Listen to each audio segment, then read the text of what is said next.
It's what Guy Debord, the great situationist theorist from the 1960s in France, called the society of the spectacle. And Baudrillard, other theorists have theorized this. We live in a consumer society, a media society. We're saturated with images and goods and services and distractions. Right, the weapons of mass distraction are the real weapons, and we all get so habituated to being passive and to being reliant and to just consuming things. And so when veganism is just a consumer movement rather than a producer movement, in other words, producing a new society, and not just waiting for new vegan goods to be created, we all get caught up in this society of the spectacle. And so then this is how blogging can be considered to be an adequate form of activism. This is how people can stop talking about the need for social institutional change.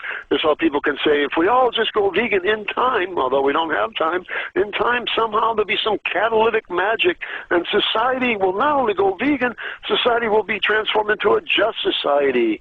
These are pipe dreams. These are fantasies. Yeah. So I mean, I mean, one of the things that I just also want to get out there, because people always only hear what they want to hear. Yeah. You're not anti-veganism anyway at all. All you're saying is that it is not the absolute answer to our problems. No, look, I think any vegan would agree with this. You can be vegan and not nice. You can be vegan and not ethical. You can be vegan and still an a-hole, right? I have a neighbor of mine who he hunts sometimes. I tell you honestly, he's a nice guy. Beyond that, I'd rather have a conversation with him than a lot of vegans. I don't like the sanctimoniousness of vegans. It gives you, it's like, born again. And whenever I talk about veganism in the classroom, it's very hard in the sense that I don't want to sound like a preacher. I don't want to sound like I have the truth now. And you've got to be vegan too, and you've got to get the truth too. In some ways, yeah, I think it is the truth. In some ways, yeah, I think you've got to be vegan.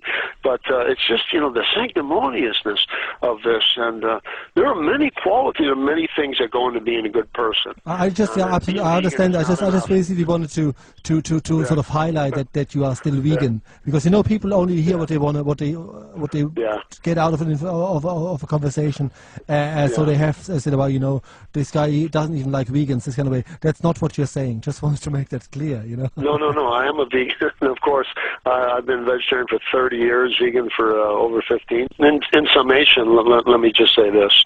I think that we forget that being a vegan is only a necessary but not a sufficient condition for being a good person.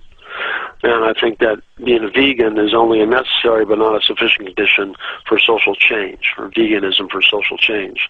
We need struggle on all levels. There are all other kinds of hierarchies and systems of oppression besides speciesism.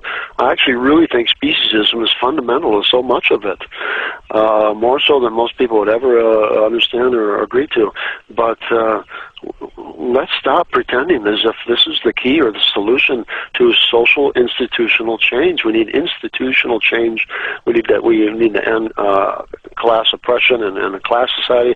I really think we need to end market domination. I think we need a new society that's not based on growth and profit, and global capitalism is.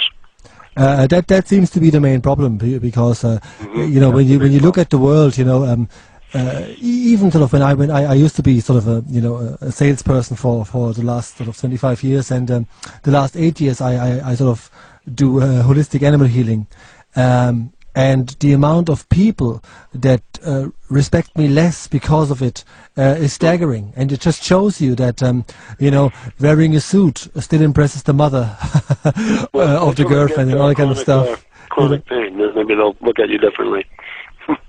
So I have to leave it at that. Our time is up, as they say. It's been a real pleasure. You certainly know how to talk, and it all makes sense. And I also like the fact that when you do these conversations, that it's not one-sided. You can be critical towards vegans, for instance, being a vegan yourself.